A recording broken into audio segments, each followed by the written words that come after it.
Saudara, sejak Yesus kecil saja Yesus sudah begini. Ya, dan beberapa peristiwa lain Yesus ada khotbah, Ibu Maria datang, dia bilang, "Siapakah ibuku?" Ibuku adalah mereka yang mendengarkan firman. Murid-muridku adalah mereka yang mendengarkan firman. Artinya Yesus lebih menonjolkan superioritas hubungan rohani dibandingkan hubungan lahiriah. Amin, saudara-saudara. Dan memang dia Allah. Dari segi kemanusiaan dia anak. Tapi jangan lupa dia juga Allah. Dia pencipta Ibu Maria. Aku berkata kepadamu, kasihilah musuhmu, berbuatlah baik bagi yang membencimu, mintalah berkat bagi yang mengutuk, berdoa bagi yang mencacimu. Kalau pipi kirimu ditampar, berikan juga pipi kanan. Aku yang memilih kalian. Satu dalam doa, terpujilah Tuhan Yesus Sang Putra Natal yang berjanji bahwa 2-3 orang berkumpul dan sepakat Engkau ada. Kami yakin Tuhan ada di sini. Karena kami datang dengan iman percaya bahwa Tuhanlah anak Allah, Allah sendiri yang menjelma menjadi manusia. Dan saat ini ya Tuhan, kami akan mendengar lagi firman-Mu, hati-Mu, kehendak-Mu yang adalah andalan kami selagi kami masih diberi kesempatan hidup.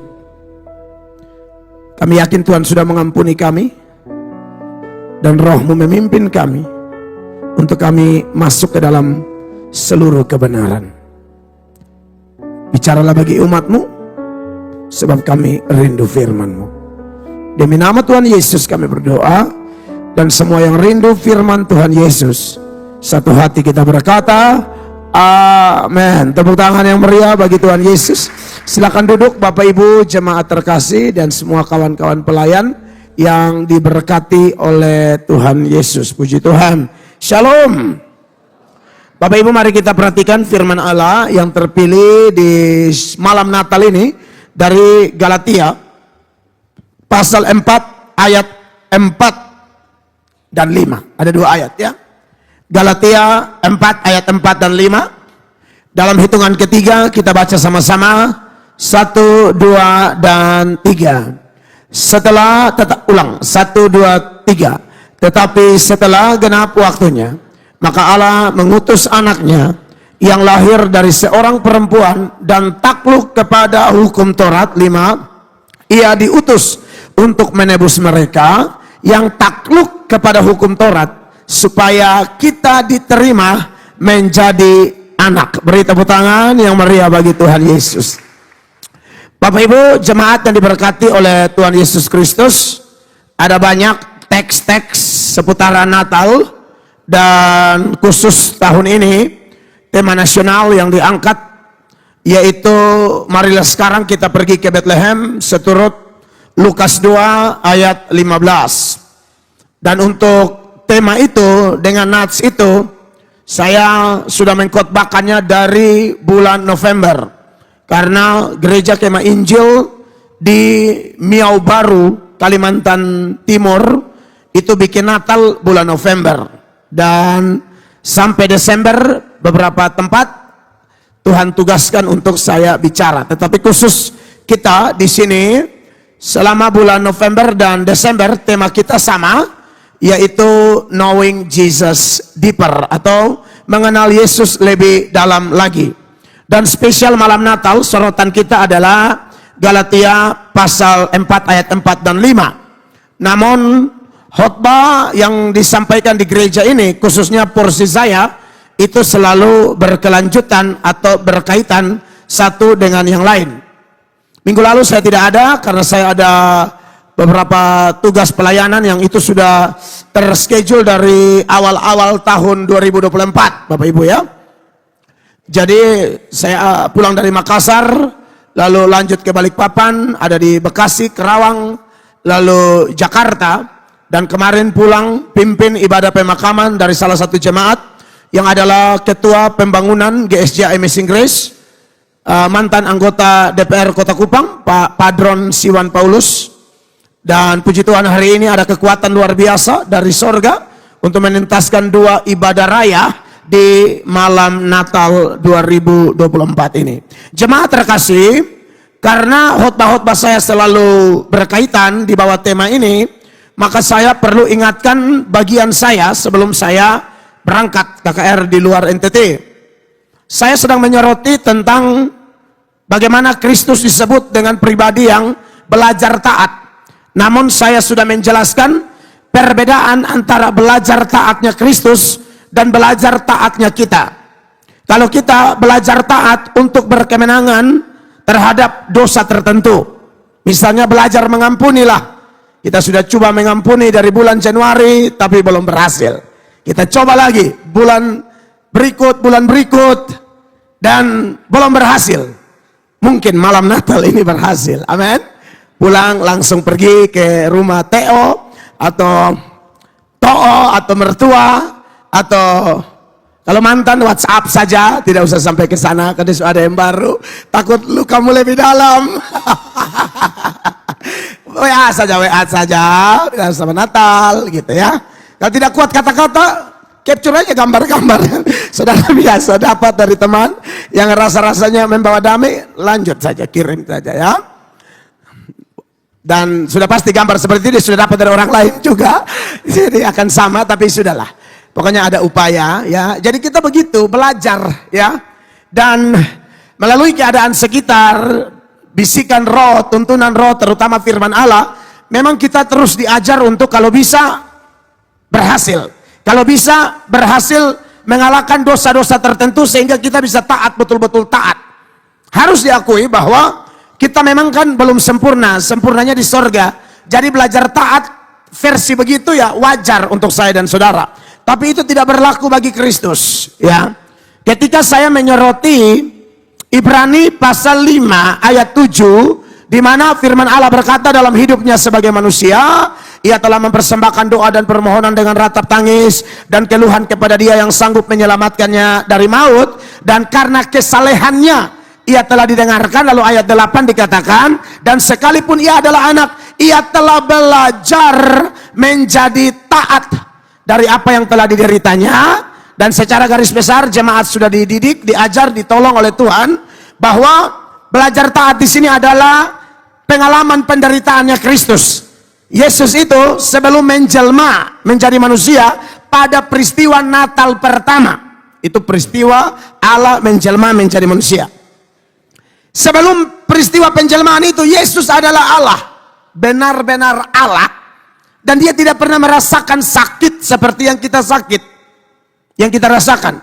Dan untuk merasakan seperti yang kita rasakan, karena tuntutan hukum Taurat seperti itu, ya, maka Yesus harus menjadi manusia supaya kita ini yang ada di dalam kutuk Taurat bisa dibebaskan. Dan untuk menjadi manusia ini, Dia mulai merasakan sakit yang sebelumnya Dia tidak pernah rasa karena Dia Allah. Dan dalam ketaatan itu, Yesus tidak pernah gagal. Amin. Jadi memang Yesus tidak pernah berdosa. Sekalipun ada pengalaman ketaatan dalam sebuah penderitaan harus Yesus alami, dan Yesus tidak pernah gagal.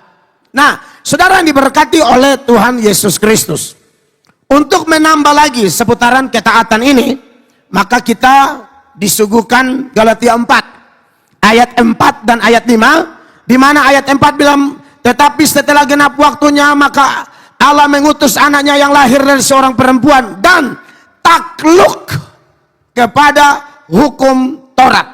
Jadi takluk pada hukum Taurat di situ artinya Yesus itu taat secara sempurna 3 jenis hukum Taurat: moral law, ceremonial law, dan civil law.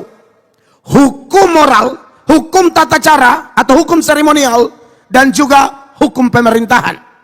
Semuanya Yesus taat sempurna. Dia bilang, aku datang bukan untuk meniadakan hukum Taurat, melainkan menggenapinya. Hanya Dia satu-satunya pribadi yang mampu mentaati hukum Taurat semua jenis secara sempurna, utuh, tidak ada yang bisa. Ya, maka dari itu jemaat yang diberkati oleh Tuhan Yesus, nats ini diberikan kepada kita, dan goalnya seperti yang saya bilang, yaitu ayat 5. Ayat 5-nya berkata, Ia diutus untuk menebus mereka yang takluk kepada hukum Taurat, supaya kita diterima menjadi anak. Jadi saudara-saudara, Yesus yang datang itu, dia memerdekakan kita bukan saja dari neraka, bukan saja dari maut, bukan saja dari iblis, tapi Yesus juga memerdekakan kita dari hukum dosa dan hukum Taurat. Tetapi saudara, kalau kita lihat ayat 4, saya akan menyoroti 3 hubungan yang terkandung di dalam ayat ini. Yang pertama, hubungan Kristus dengan Bapa yang mengutus dia. Yang kedua, hubungan Kristus dengan perempuan yang melahirkan dia, yang dipakai oleh Tuhan untuk melahirkan dia, yaitu Ibu Maria. Karena ayat ini mengatakan yang lahir dari seorang perempuan. Itu maksudnya Ibu Maria. Dan kemudian dalam hubungannya dengan hukum Taurat, apakah dia taat? Nah, saudara-saudara, hal yang pertama yang saya akan seberangkan adalah hubungan Kristus dengan Bapa yang mengutus. Ayat ini berkata, tetapi setelah genap waktunya, maka Allah mengutus anaknya. Sebenarnya janji atau rancangan tentang Kristus ini, saya harap jemaat masih segar, khotbah-khotbah saya yang sifatnya doktrinal. Kalau ada pandangan yang mengatakan, saat Adam dan Hawa jatuh ke dalam dosa, setelah itu Allah kayak kaget begitu. Lalu Allah mulai rapat di surga. Waduh, bagaimana nih, mereka sudah jatuh. Kita mesti kirim penebus karena mereka sudah jatuh. Ada tuh pandangan begitu, dan pandangan begitu, kalau tidak belajar dengan ketat firman Allah yang kuat, pandangan begitu kelihatannya masuk akal dan benar. Padahal itu tidak tepat. Sesat sih tidak tepat, salah. Jadi itu bukan rancangan dadakan. Pas manusia jatuh lalu surga rapat, harus ada yang mau jadi penebus. Saya dulu tuh belajar mengenal Tuhan, belajar dari pengkhotbah, belajar dari penginjil. Saya diajar oleh pengajar-pengajar model begini. Walaupun gelar di belakang namanya tinggi, doktor apa segala macam, tapi ajarannya begini. Di situ ketahuan bahwa perlu kemauan yang sungguh untuk belajar firman dan keterbukaan, sehingga tidak jadi katak dalam tempurung yang hanya dengar orang itu saja. Nanti repot. Dan penyakit dari beberapa pendeta karismatik tertentu begitu. Pokoknya dia idola sampai itu terus. Sehingga kalau ada khotbah yang lain dengan pendetanya, tidak peduli lain dengan firman atau tidak perlu. Yang penting lain dengan pendetaku berarti salah. Nah, ini keliru. Ini sesat pikir. Benar tidaknya sebuah ajaran tidak tergantung dari Bapa rohani kita, tapi dari Alkitab. Firman Allah ngomong apa? Jadi rancangan tentang hadirnya Kristus untuk melakukan missio Dei atau misi Allah itu bukan rancangan dadakan seperti pandangan tadi. Tapi ini sudah dirancang sebelum dunia dijadikan. Dalam kemahakuasaannya, dalam kemahatahuannya, dalam kemahabijaksanaannya, Allah sudah rancang ini. Kan Allah sudah tahu manusia Adam akan jatuh. Allah juga sudah tahu nanti Daud dan Batseba itu selingkuh. Lalu dapat 2 anak. Anak pertama mati, anak kedua Salomo jadi raja. Kan Tuhan juga sudah tahu nanti Yudas itu mengkhianati Yesus. Semua dia sudah tahu.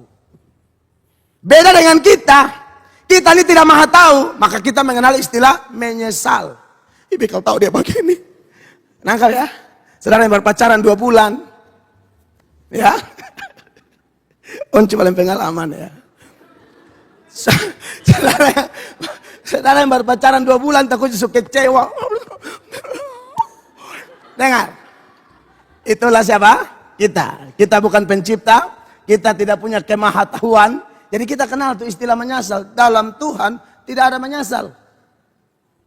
Tuhan tidak ada menyesal. Kalau ada kata menyesal, itu adalah antropopati.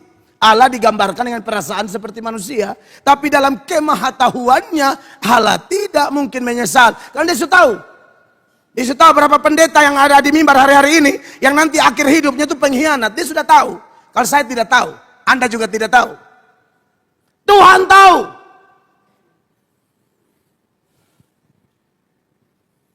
Nah, maka dari itu saudara-saudara, dalam semua kemahaannya ini, dia sudah rancangkan itu semua, termaksud Yesus Tuhan kita Sang Putra Natal. Makanya kalau kita dalam perjamuan kudus ini, satu data yang biasa kita pakai adalah 1 Petrus 1 mulai ayat 18. Itu ayat bilang begini, perhatikan. Sebab kamu tahu bahwa kamu telah ditebus dari cara hidupmu yang sia-sia, Oke. yang kamu warisi dari nenek moyangmu itu bukan dengan barang yang fana, bukan pula dengan perak atau emas, Terus, melainkan dengan darah yang mahal, yaitu darah Kristus yang sama seperti darah anak domba yang tak bernoda dan tak bercacat. nah, Yesus ini dipilih dari kapan? 20 sama-sama baca, 1, 2, 3. Ia telah dipilih sebelum dunia dijadikan. Sampai situ. Kalau dunianya belum jadi, Adamnya belum ada. Kalau Adamnya belum ada, kejatuhan belum ada. Kenapa Tuhan sudah pilih? Tuhan sudah tahu. Sampai di situ clear ya. Jadi ini bukan rencana dadakan. Tapi saudara, janji yang dibukakan oleh Tuhan berkaitan dengan kedatangan Yesus Kristus itu persis waktu manusia jatuh dalam dosa. Apa yang sudah dirancangkan Allah sebelum dunia dijadikan ini, pertama-tama, ini kalau di zaman Petrus sudah dibukakan kesekian. Pertama-tama dibukakan waktu manusia jatuh dalam dosa. Disitulah muncul Injil pertama, proto-evangelium. Injil pertama, berita tentang Yesus itu sudah didengar oleh Adam dan Hawa saat mereka jatuh di Kejadian 3. Ada janji induk, ada permusuhan antara keturunan setan yang diwakilkan oleh ular dan keturunan perempuan. Kejadian 3, 15. Aku akan mengadakan permusuhan antara engkau dan perempuan ini, Ya. antara keturunanmu dan keturunannya. Keturunannya akan meremukkan kepalamu dan engkau akan meremukkan tumitnya. Iya, jadi ada keturunan setan yang diwakilkan oleh ular dan nanti merambat sampai semua keturunan setan sampai akhir zaman. Siapa keturunan-keturunan setan itu? Orang-orang yang menentang Tuhan dan firman-Nya. Itu aja, cukup. Begitu saya cukup mengerti. Ya. Sedangkan keturunan perempuan, satu-satunya pribadi yang dilahirkan dari unsur perempuan saja. The one and only. Yesus Kristus. Jadi ini goalnya adalah Kristus, saudara-saudara. Tak terhindarkan bahwa keturunan iblis dan keturunan Kristus akan bertentangan terus. Makanya Yesus lahir usia 8 hari kan harus takluk kepada hukum Taurat yang di dalamnya ada ceremonial law. Salah satu ceremonial law mengharuskan sunat pada hari ke-8. Maka Maria dan Yusuf bawa Yesus sunat pada hari ke-8. Ya, supaya kita yang percaya dia tak usah sunat lagi, tidak apa-apa. Dia sudah sunat bagi kita. Ya, kalau sunat alasan kesehatan, no problemato. Sehat boleh. Tapi kalau sunat alasan selamat, Yesus sudah ambil alih semua. Makanya dia sempurna dalam semua law tadi. Nah, menarik jemaat terkasih, waktu umur 8 hari, bawa ke bait Allah, ketemu 2 hamba Tuhan. Yang pertama Simeon dan yang kedua Hana. Waktu ketemu Simeon memberkati dan bernubuat tentang Kristus. Bahwa anak ini akan menjadi pokok perbantahan. Pokok pertentangan. Makanya dalam Lukas 2, 3, 4, 35. 3, 4 dulu bilang begini. Lalu Simeon memberkati mereka dan berkata kepada Maria, ibu anak itu, Yep. sesungguhnya anak ini ditentukan untuk menjatuhkan atau membangkitkan banyak orang. Mau jatuh atau bangun ditentukan oleh satu pribadi, Yesus. Ya, tabrak dia kau jatuh, dalam dia kau diangkat. Beri tepuk tangan dulu buat Tuhan Yesus. Tapi masih ada berita selanjutnya. Dia bilang begini. Dan untuk menjadi suatu tanda yang menimbulkan perbantahan. Ya. Dan menjadi ya suatu tanda yang menimbulkan perbantahan. Makanya di mana-mana kalau orang ngomong tentang Yesus pasti ujung-ujung konflik, orang bakal lain. Tapi kan dia begini, iya tapi kan dia juga begini. Jadi Yesus punya kehadiran tuh orang ngomong dia pasti hal, pasti konflik, pasti orang bertengkar. Inilah begini begono. Contoh waktu dia menyembuhkan orang buta yang lahir itu di Yohanes 9 ayat 16, orang mulai berbantah-bantah karena dia menyembuhkan pada hari Sabat, dianggap tidak menghormati aturan Sabat. Tapi yang lain bilang, oh tidak, pasti dia nih dari Allah. Yang lain bilang, bukan dari Allah, nah melanggar hukum Sabat. Kira-kira begitu. Lanjut. Maka kata sebagian orang-orang Farisi itu, orang ini tidak datang dari Allah sebab ia tidak memelihara hari Sabat. Sebagian pula berkata, bagaimanakah seorang berdosa dapat membuat mujizat yang demikian?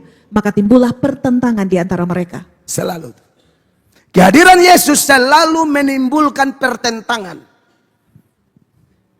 Orang akan ada yang pro, ada yang kontra. Selama-lamanya. Sampai ini hari. Sebelum kiamat, pertentangan yang nubuatan di Kejadian 3 ayat 15 dikonfirmasi oleh nubuatan Simeon sampai semua fakta-fakta yang terjadi itu tidak akan berhenti. Jadi Anda jadi Kristen itu bersyukur sambil terus bekerja, tapi saya mau kasih ingat bukan untuk kasih putus asa. Percayalah, tidak akan semua jadi Kristen. Biasa aja. Jangan terlalu ambisi bilang, pokoknya ini gereja mau sesak sampai domba pangko. Apa? Hah? Jadi pendeta tuh otak belajar Alkitab sehingga tenang. Oh begini Tuhan mau. Ambisi-ambisi yang bodoh begitu tidak ada di Alkitab. Bikin apa Tuhan siap neraka kalau neraka kosong? Ini lebih tajam lah saudara. Ini ajar apa nih? Ini ngomong apa? Ini firman. Ini firman. Saudara percaya neraka akan ada penghuni? Saudara percaya di neraka akan ada penghuni? Saudara yakin bahwa saudara tidak ada di sana? Puji Tuhan. Terima Yesus, terima Yesus, terima. Oh iya. Jadi jangan berpikir semua akan pro Yesus, tidak. Sampai kiamat, saya nanti dia datang itu pertentangan masih kelihatan ketika apa? Dia pisahkan domba sebelah kanan, kambing sebelah kiri. Itu akan tetap berlangsung. Jadi kalau Anda yang percaya dia, puji Tuhan ya. Tapi untuk memurnikan apakah Anda percaya betul-betul atau tidak, dengarin khotbah sampai selesai. Perhatikan baik-baik dirimu. Amin. Jangan sampai lu kiri. Saudara tahu kan beta bukan tipe pendeta yang lihat gereja penuh begini susana. Sorga semua. Tidak, beta penuh ketakutan. Kan pendeta lain kali, wih domba. Aduh, tidak semua domba. Alkitab tidak menggambarkan orang selalu domba. Ada domba, ada kambing, ada anjing, ada babi, ada ular. Pernah baca itu kan, karakteristik binatang-binatang itu ada di Alkitab. Jangan buru-buru klaim diri domba. Kalau malam ini sudah siap minuman keras di rumah, lu bukan domba, beta ajar lain, lu bikin lain. Lu domba dari mana? Mungkin lu anjing. Khotbah ini memang tidak biasa. Tapi Anda jangan terlalu bangga bilang beta domba. Domba gila mana yang siap minuman di hari kudus? Kau domba dari mana, iblis? Jangan cepat-cepat ngomong domba ya. Sorry ya, beta bisa omong pelan-pelan.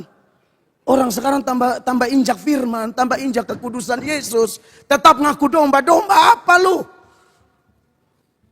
Domba itu tidak kembali kepada muntah. Domba itu tidak kembali kepada lumpur. Itu bukan domba, anjing babi. 2 Petrus 2 ayat 22. Jangan lupa itu ayat. Bagi mereka cocok apa yang dikatakan peribahasa yang benar ini. Anjing kembali lagi ke muntahnya, dan babi yang mandi kembali lagi ke kubangannya. Bukan domba, anjing, babi. Lihat baca aja ayat.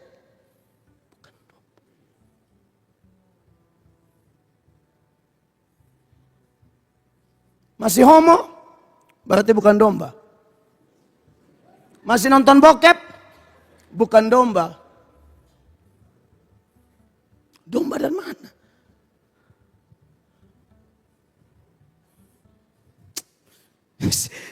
Aduh, dari mana ya? Dari awal, Tuhan sudah bilang pertentangan ini akan ada. Di mana-mana konflik tentang dia. Dan memang dia ngomong. Lukas 12 ayat 51, dia bilang kamu jangan sangka aku bawa damai. Betul, dia adalah raja damai. Tapi bukan damai yang kompromi. Bukan damai yang melawan firman. Ada tidak orang melawan firman tapi damai? Banyak. Itu damai sesat, itu damai palsu, itu damai semu, dan itu damai tidak berasal dari Yesus.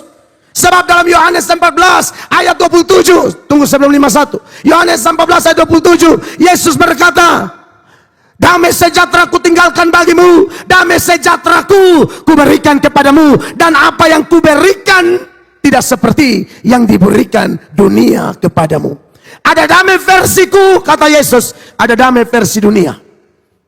Supaya dengan memahami dasar ini, baru baca Lukas 12 ayat 51, kita paham kenapa dia bilang, kamu jangan sangka aku bawa damai. Aku tidak bawa damai seperti keinginanmu. Aku tidak bawa damai seperti prinsipmu. Aku tidak bawa damai seperti maumu. Damai itu harus menurut mauku, bukan maumu.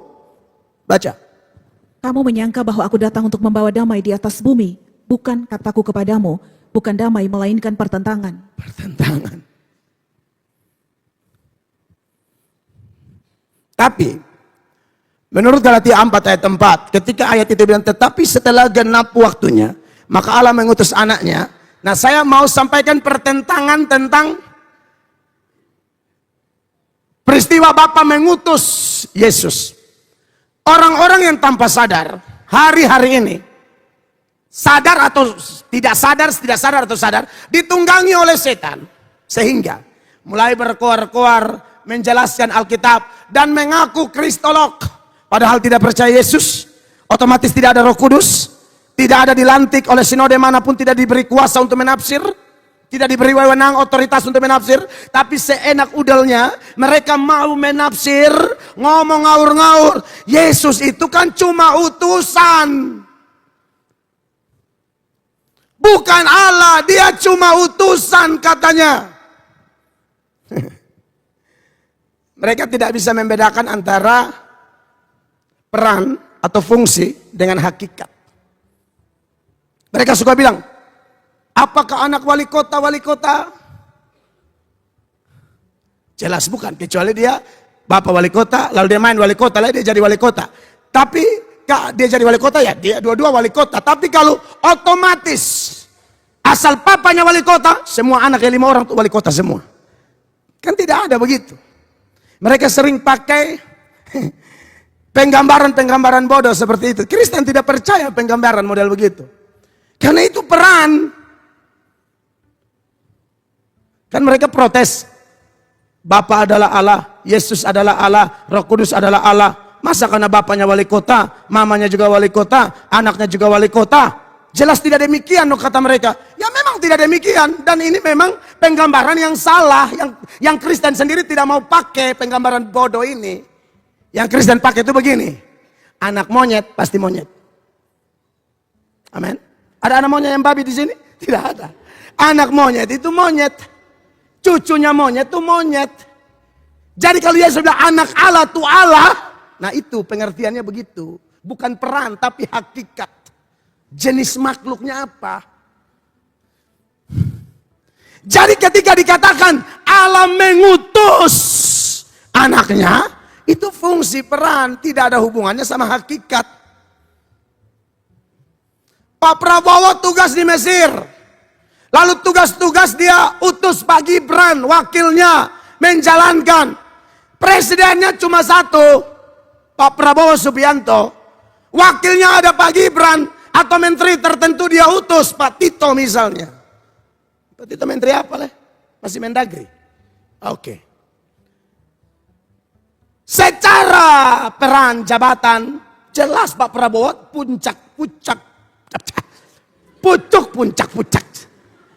pucuk pimpinan di negara ini, RI 1. Dia utus Pak Tito ke NTT untuk urusan apalah begitu kan, sesuai porsinya menteri dalam negeri. Yang jelas, ya jelas bahwa secara peran Pak Tito lebih rendah. Tapi bukan berarti secara hakikat Pak Tito lebih rendah. Pak Tito dengan Pak Prabowo itu sederajat, sama-sama manusia. Amin. Bapa dan Yesus saat Yesus berperan, kelihatan dia lebih rendah. Padahal secara hakikat dia Allah. Beri tepuk tangan yang meriah bagi Tuhan. Makanya dalam Filipi 2 ayat 6 itu, ini ayat sebenarnya cukup clear, tidak usah dijelaskan panjang lebar lagi. Tapi dalam rupa Allah, kesetaraan dengan Allah, ini 2 kalimat yang menuturkan bahwa Yesus itu memang Allah, sehakikat, sederajat dengan Bapa dan Roh Kudus. Perhatikan ayat ini.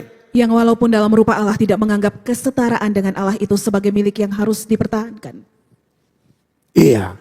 Yang walaupun dalam rupa Allah tidak menganggap kesetaraan dengan Allah. Dalam rupa Allah itu artinya dia ada sebagaimana dia ada, Allah tanpa perubahan. Karena Allah itu tidak bisa berubah, tidak bisa. Kalau ada yang mengaku Allah tapi berubah, itu bukan Allah itu. Yesus tidak pernah berubah sebagai Allah.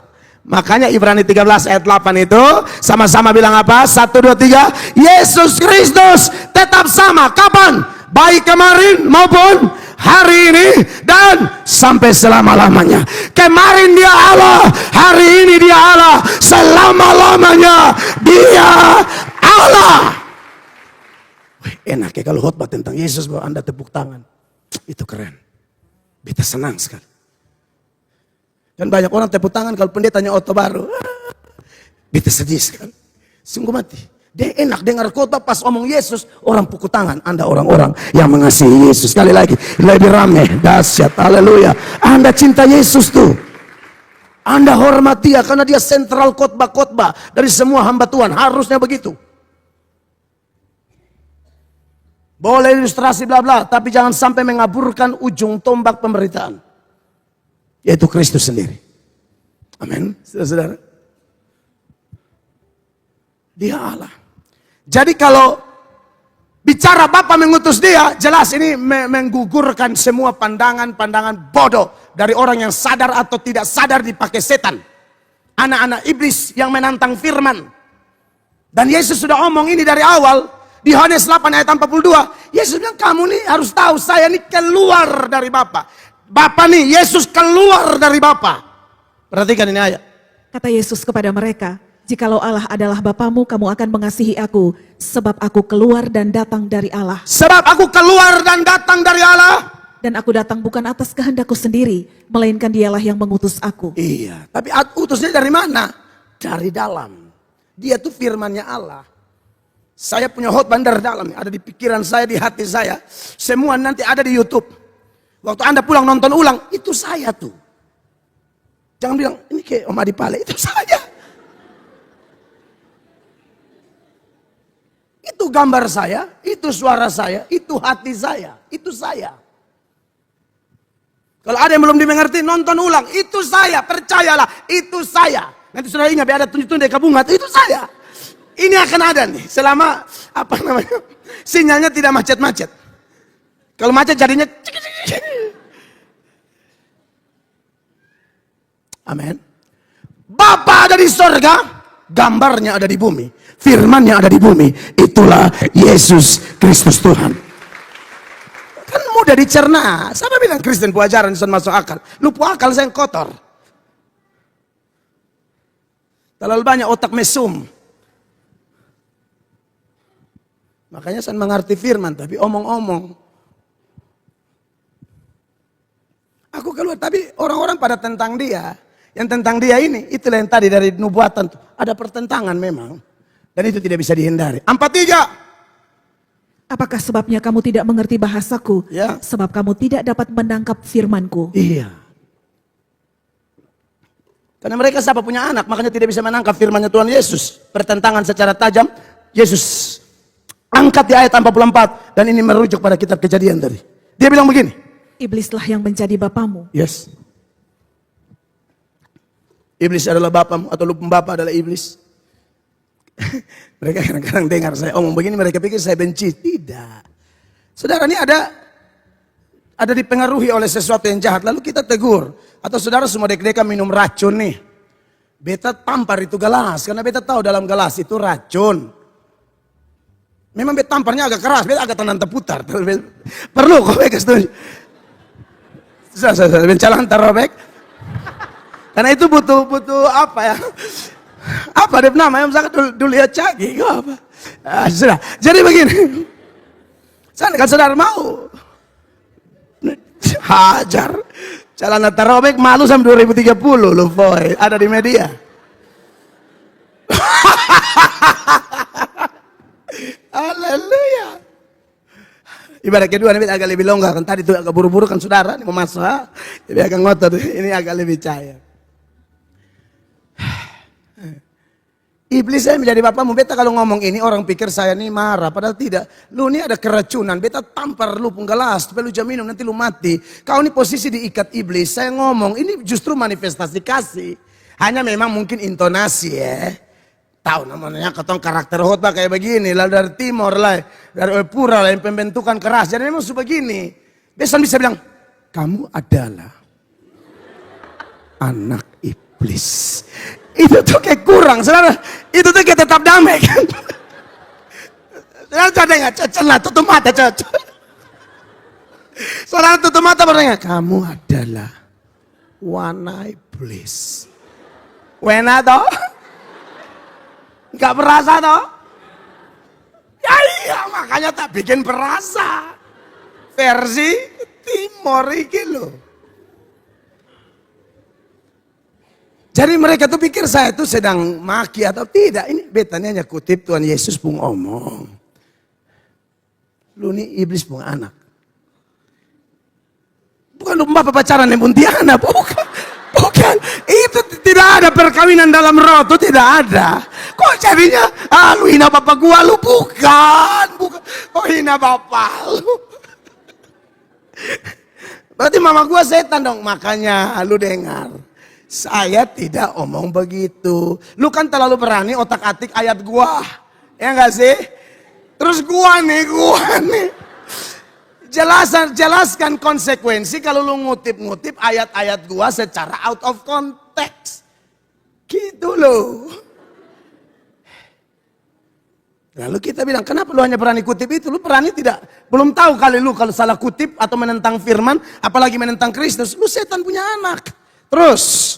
Dan kamu ingin melakukan keinginan-keinginan bapamu. Iya. Ia adalah pembunuh manusia sejak semula dan tidak hidup dalam kebenaran. Sejak semula merujuk pada kejadiannya. Terus. Sebab di dalam dia tidak ada kebenaran. Apabila ia berkata dusta, ia berkata atas kehendaknya sendiri. Iya. Sebab ia adalah pendusta dan bapa segala dusta. Iya, ini orang-orang penentang Kristus. Tapi ya itulah, pokoknya di ajaran Kristen tidak diperbolehkan menyerang agama orang. Clear ya? Tidak boleh. Tapi kalau ada yang nyerang dan yang menyerang itu kelihatan sekali sudah terikat oleh setan, kita bantu. Itu pun kalau bisa dibantu. Kalau tidak mau, ya apa boleh buat. Nangkap ya? Jadi kita kasih tahu pandangan lu salah. Kalau mau belajar tentang Kristus, saran saya percaya Yesus dulu. Yang sudah percaya Yesus saja kalau tidak mau belajar, pengetahuannya belum lengkap. Apalagi lu yang di luar gereja, di luar zona keselamatan, pasti lebih gelap gulita. Lalu kita bantu, hanya lagi-lagi nada, intonasi, gaya berkhotbah, itu yang mereka tidak bisa bedakan. Padahal maksudnya bagus sebenarnya, kalau mau ditolong. Termaksud Anda yang Kristen, tapi masih kepala batu. Saya harus omong. Kau melawan firman, kau dengar firman muncul, tapi lu langsung tolak itu firman. Saudara Bapak siapa? Benar itu. Saya tidak sedang bermaksud tegur orang di luar gereja. Dalam potong rumah tangga dulu. Sebab yang bermasalah di sini Yahudi. Yang notabene ngaku anak Abraham. Ngaku keturunan dari bapak segala orang percaya. Bagaimana kau keturunan Abraham? Tapi menolak Kristus. 45. Tetapi karena aku mengatakan kebenaran kepadamu, kamu tidak percaya kepadaku. Iya, kamu tidak percaya padaku. Ya pertentangan seperti ini tetap ada ya. Dan hamba-hamba Tuhan yang mau jujur beritakan firman, yakinlah tidak semua orang suka kau. Tidak kan. Dan saya juga sarankan, jangan berharap semua suka. Jadi hamba Tuhan itu harus siap, cari Tuhan suka. Dan berharap orang suka, siapa suka kau model begini.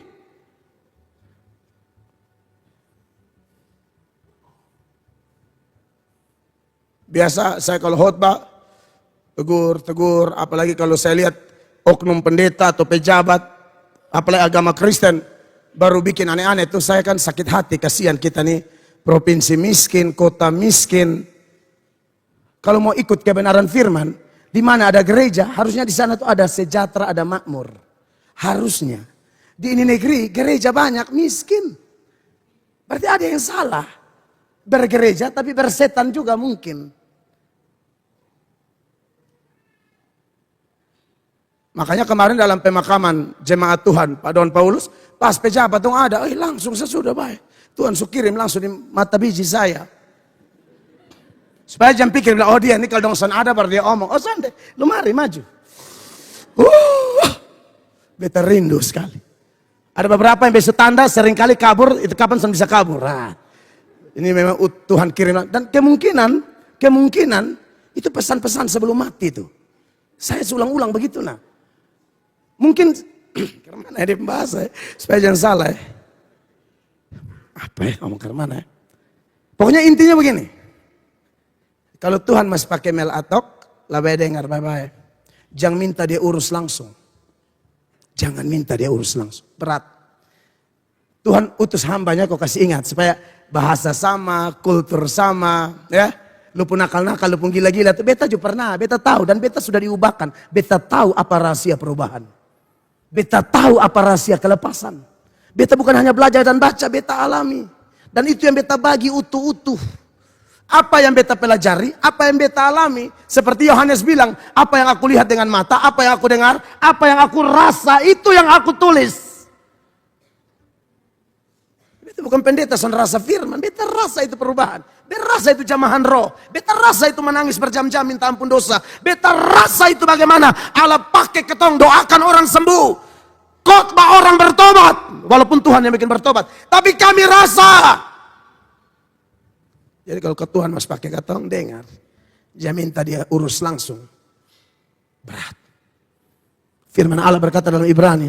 Ngeri benar jatuh dalam tangan Tuhan. Kalau tidak salah ya. Ibrani 12 ayat 29. Kalau tidak salah. 1, 2, 3. Sebab Allah kita adalah api yang menghanguskan. Ada satu lagi ngeri benar. Di ayat berapa? Tumbe cari cepat. Kayaknya Ibrani juga. Hanya di ayat mana? Ini juga harusnya muncul. Biar semua muncul. Ngeri benar. Tumbe cari cepat. Ada yang suka tumbuh sebut sekolah ini.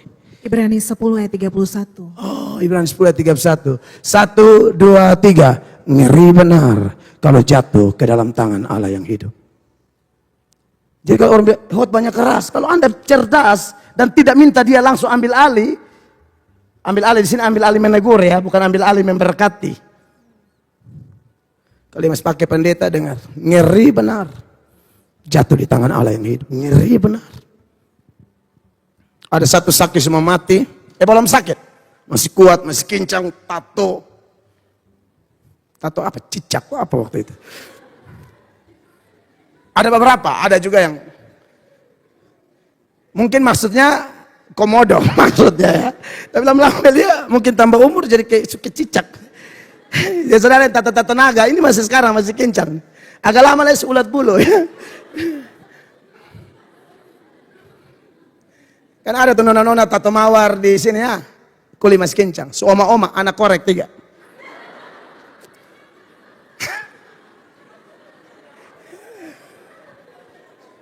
Iya, lu pemaya mawar tuh kisut-kisut, anak korek ya. Jadi kalau kayak habis minyak tanah apa dong, cucu tinggal colek di pinggang, cak api keluar. Nenek berapi ya. Sudah, kalau yang setato tahu usah hapus, tahu usah, kasih nggak sah. Tapi lu tanda bebo ngomong, kalau memang kau panjang umur sampai 65 kelihatan kok. Di balik mawar ada korek. Jadi lu boleh buat teka-teki mawar apa? Mawar apa? Yang lama-lama jadi korek. Boleh tuh. Nah. Saudara. Ingat. Gincang. Lalu gereja masih kecil di bawah nih.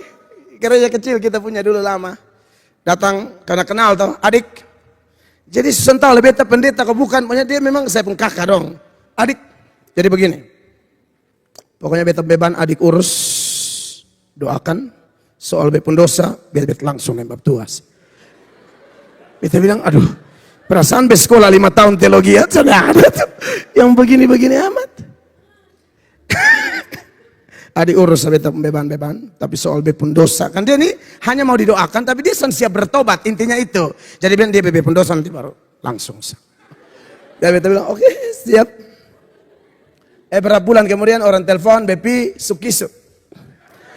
HIV, benar Pak? AIDS, HIV. Merantau di Jawa sana sama kita lepas dari kandang tuh. Di Surabaya lah, di Doli lah. Itu kan pakai perempuan 5.000 juga ada. Ini benar nih. Yang baru belajar nakal, sen tahu, tapi kasih tahu. Di Doli itu 5.000 ada, 10.000 ada. Cuma bikin dosa ya banyak. Jadi sen perlu modal banyak. Biar mau mati-mati juga. Kalau masih 15.000 jadi. 5.000 bikin dosa, 10.000 makan. Benar. Gorengan deh pokoknya. Aqua gelas gitu. Atau makan gorengan air minta. Air minta nih Mbak. pulang HIV. Juga tapi maloi. Namanya, dia gitu lah kata hamba Tuhan tuh begitu ya. Orang suka kepala batu juga, kau mesti datang lah, mau ke mana? Halo kakak, bapak yang bola. Coba kalau dulu omong bilang, adik kakak juga dosa mau bongkar semua, kan lebih enak. Yang ampun itu Tuhan Allah, tapi kalau butuh kawan konseling, pendeta bisa bantu. Ini kakak urusannya, habis. Jadi jangan ada saudara di sini, ya. Dengar nih. Jangan ada saudara yang begitu, jangan. Coba Ibrani 10:31, 1, 2, 3. Ngeri benar kalau jatuh ke dalam tangan Allah yang itu. Tepuk tangan dulu buat Tuhan, walaupun beritanya agak buruk, tapi tepuk tangan, harus percaya ini. Jangan hanya pukul tangan untuk berkat, supaya Anda jangan sampai jatuh ke tangannya. Cukup gembala mau ajar, ikut sudah. Saya hamba Yesus. Kalau kamu memang lahir dari Tuhan Allah, kamu lahir baru, kamu pasti dengar saya. Dan kamu pasti kalahkan nabi palsu dengan segala skenario dan rancangannya dan kiat-kiatnya, terobosan-terobosannya. Kamu dan saya pasti bisa kasih kalah. 1 Yohanes 4 ayat 4. Sama-sama baca. 1, 2, 3. Kamu berasal dari Allah, anak-anakku, dan kamu telah mengalahkan nabi-nabi palsu itu. Sebab roh yang ada di dalam kamu lebih besar daripada roh yang ada di dalam dunia. Ayat 5 jemaat baca. 2, 3. Mereka berasal dari dunia, sebab itu mereka berbicara tentang hal-hal dunia, dan dunia mendengarkan mereka. Ayat 6 sama-sama jemaat. 2, 3. Kami berasal dari Allah. Barang siapa mengenal Allah, ia mendengarkan kami. Barang siapa tidak berasal dari Allah, ia tidak mendengarkan kami. Itulah tandanya apa? Roh kebenaran dan roh yang menyesat. Pastikan kita dituntun roh kebenaran. Amin. Jangan minta Tuhan tegur langsung. Beta ini pendeta, beta terima Yesus, beta ini ciptaan baru. Saya bicara jujur sama jemaat. Saya jarang khotbah uang, saya lebih khotbah perubahan karakter. Amin.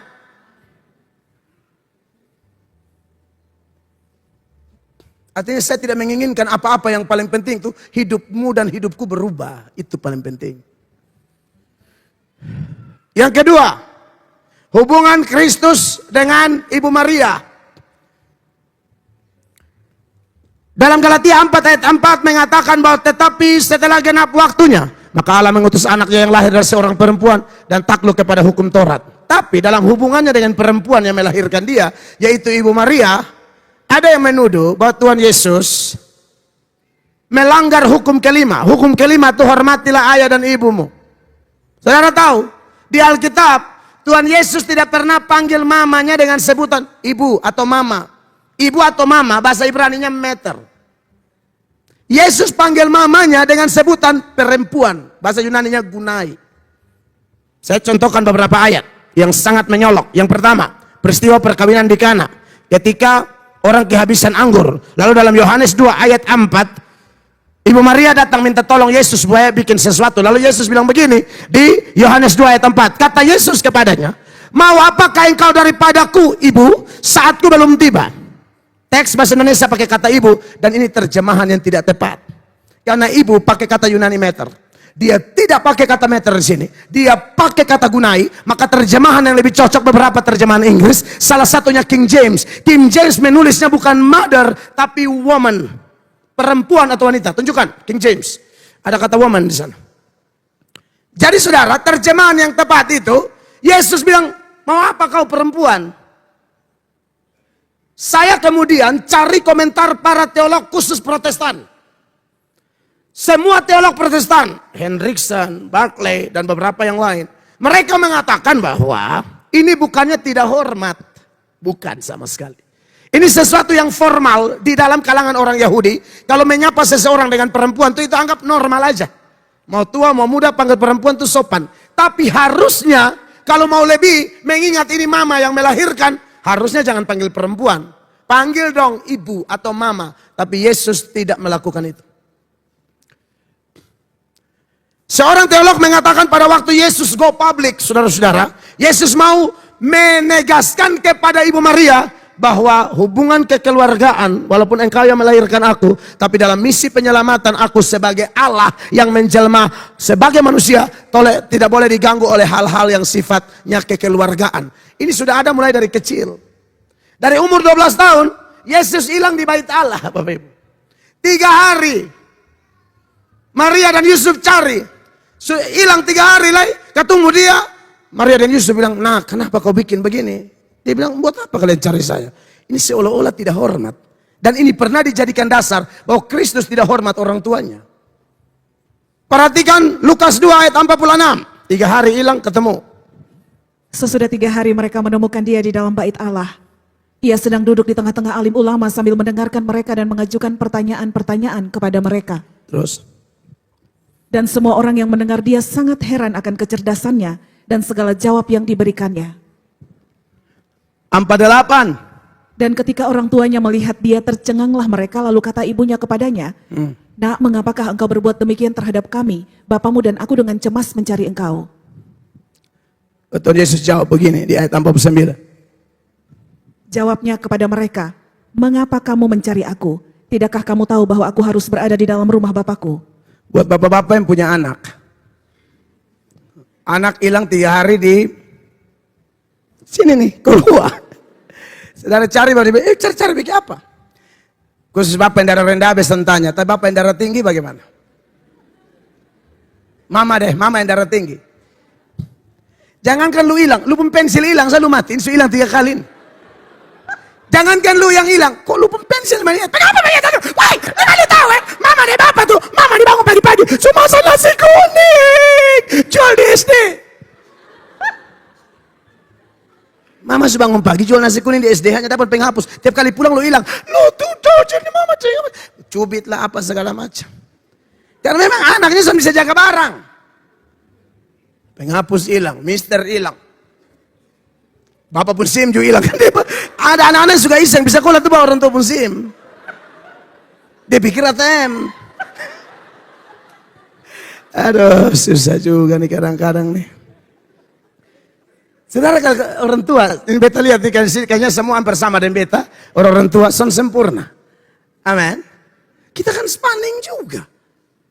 Saya kalau anak saya berani minta pensil di mai tua, lu habis. Hanya masalahnya mam tua tuh beli pak begitu loh. Kok bisa hilang terus? Penghapus baru belum setengah, baru di ujung sudah sebuang. Atau salah simpan lah apa segala macam. Ini kan bikin darah tinggi. Ini anak sudah 3 hari. Cari sampai tapi apa? Kira-kira begitu. Nah, kami ini cemas. Kok biasa aku tahu menyembah di rumah Allah. Di sini aja nih youth nih. Lewat dari jam ibadah kalau orang tua lihat, pulang jam begini, indon telepon, protes ke gembala, protes ke tua. Anda lihat itu. Itu rumah Tuhan tuh. Absdev ini ya. Umur 5-6 tahun mau nonton Boy. Yang Malaysia itu loh. Hah? Boy. Ya batong sama kayak mau calon TKW aja latihan belajar bahasa Malaysia.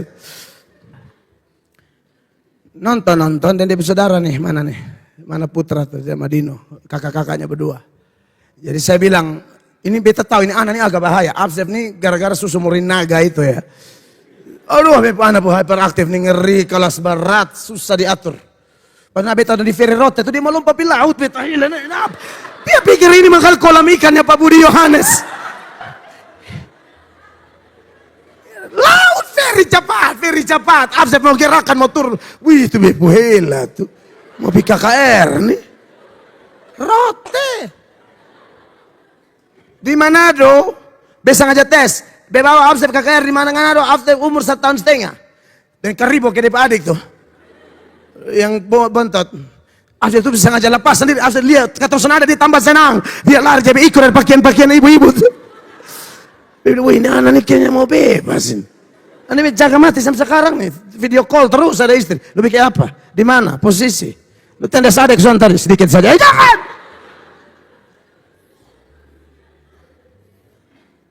Nonton Boy.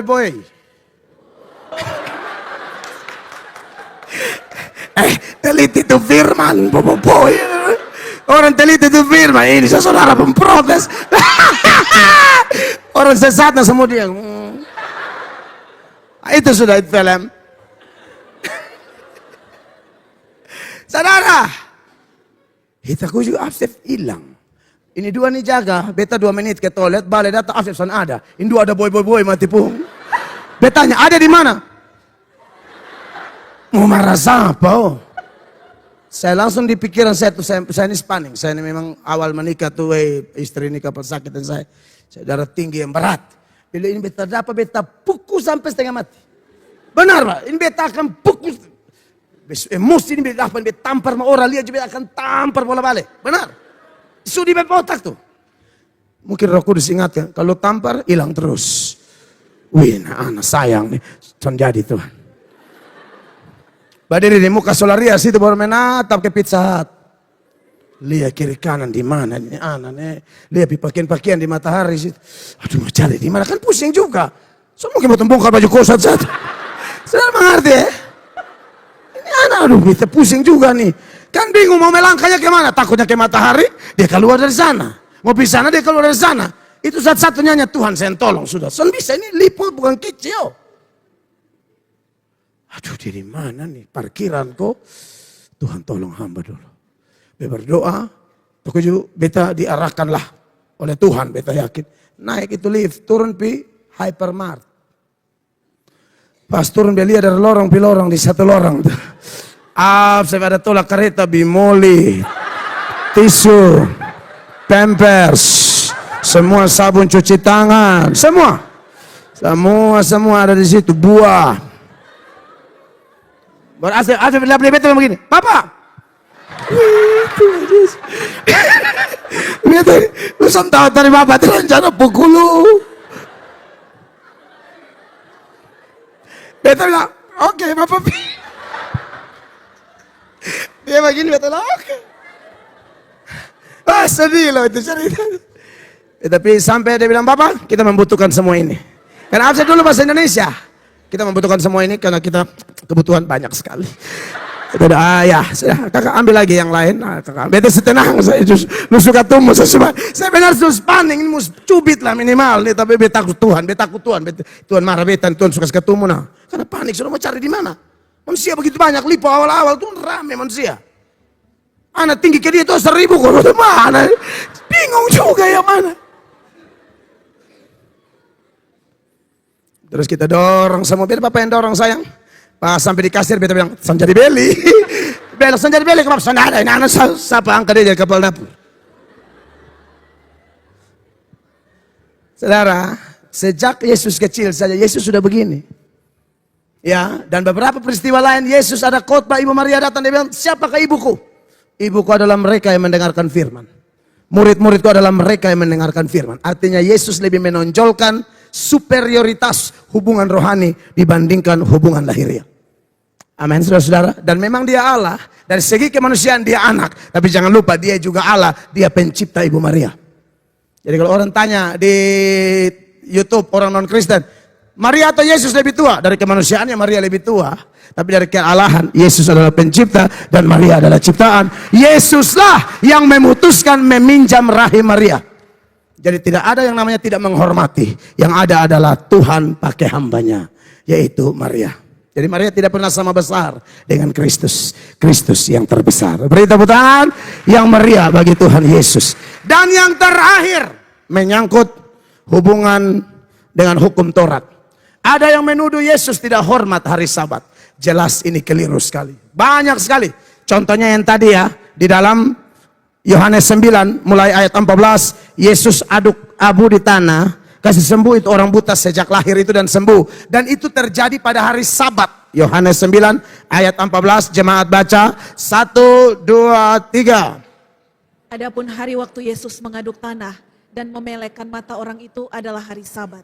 15 jemaat sekali lagi 2, 3. Karena itu orang-orang Farisi pun bertanya kepadanya, bagaimana matanya menjadi melek? Jawabnya, ia mengoleskan adukan tanah pada mataku, lalu aku membasuh diriku, dan sekarang aku dapat melihat. 16 saya baca buat saudara. Maka kata sebagian orang-orang Farisi, orang ini tidak datang dari Allah, sebab ia tidak memelihara hari Sabat. Jadi orang Farisi itu sudah menambahi hukum Sabat itu sehingga Sabat itu tidak asli lagi. Mereka sudah bilang tidak boleh memetik buah lah, tidak boleh jalan terlalu jauh lah. Aduh, macam-macam. Hukum Taurat itu, aturan larangan totalnya 613. 100 diantaranya berkaitan dengan Sabat. Dan itu penambahan semua. Dan itu memberatkan orang. Maka ketika murid-murid petik gandum, mereka marah. Yesus bilang tidak ada masalah. Kau tidak baca Daud makan dari roti kudus. Lalu Yesus bilang begini di Markus 2 ayat 27. Itu ayat bunyi bilang begini tentang Sabat. Lalu kata Yesus kepada mereka, hari Sabat diadakan untuk manusia dan bukan manusia untuk hari Sabat. Sabat itu diadakan untuk kepentingan manusia. Kalau Sabat untuk kepentingan manusia, berarti manusia yang diuntungkan dengan adanya Sabat, ya. Tapi kalau manusia untuk hari Sabat, ini jadi beban. Itu seperti yang dilakukan oleh Farisi-Farisi yang menambah-nambah aturan Taurat khususnya seputaran Sabat dan memberatkan orang. Ya, harusnya Sabat itu memulihkan orang karena fungsi dari Sabat itu, makna atau manfaat Sabat yang asli cuma dua. Yang satu, pemulihan.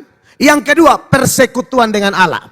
Jadi pada Sabat itu ada pemulihan. 6 hari kerja, 1 hari istirahat supaya fisik pulih. Lalu di dalamnya rohani juga pulih. Karena dalam Sabat itu ada pertemuan dengan Allah. Nah, yang Yesus lakukan seperti sembuhkan orang di hari Sabat, justru itu inti Sabat. Pada hari Sabat dia melakukan pemulihan. Makanya di ayat 28 dia bilang begini, 1, 2, 3. Jadi anak manusia juga adalah apa? Tuhan atas hari Sabat. Apa maksudnya? Yesus Tuhan atas hari Sabat. Dialah yang membuat aturan Sabat. 10 hukum Allah itu dari Yesus. Jadi kalau dia bilang saya Tuhan atas hari Sabat, maksudnya hukum itu dari saya. Saya punya otoritas terhadap Sabat. Bahkan dalam dia ada kepenuhan Sabat. Jadi kalau orang mau pulih, mau bersekutu dengan Allah, klimaksnya adalah Yesus. Saudara beribadah begini nih, selesaikan liturgi katakanlah pada hari Sabat. Tapi kalau Anda tidak datang pada Yesus, Anda tidak akan mendapatkan pemulihan penuh. Anda tidak akan mendapatkan persekutuan yang intim secara penuh. Kecuali datang beribadah sekaligus mengalami Kristus secara sungguh. Makanya di Matius 11 ayat 28 sama-sama baca. Yesus bilang begini. Marilah kepadaku semua yang letih lesu dan berbeban berat. Aku akan memberi kelegaan kepadamu. Kata kelegaan dia pakai kata istirahat. Kata Yunaninya anapauso. Anapauso itu artinya pemulihan di dalam Kristus. Waktu orang datang, ada pemulihan kekuatan, ada istirahat, ada kelegaan. Jadi pastikan di malam Natal ini kita benar-benar berjumpa Yesus sehingga tidak ada satupun yang pulang dengan kecewa, tapi semua pulang dengan pemulihan. Beri tepuk tangan yang meriah bagi Tuhan Yesus. Saya selesai, Tuhan dimuliakan. Mari kita berdiri, jemaat terkasih. Aku berkata kepadamu, kasihilah musuhmu, berbuatlah baik bagi yang membencimu, mintalah berkat bagi yang mengutuk, berdoa bagi yang mencacimu. Kalau pipi kirimu ditampar, berikan juga pipi kanan. Aku yang memilih kalian.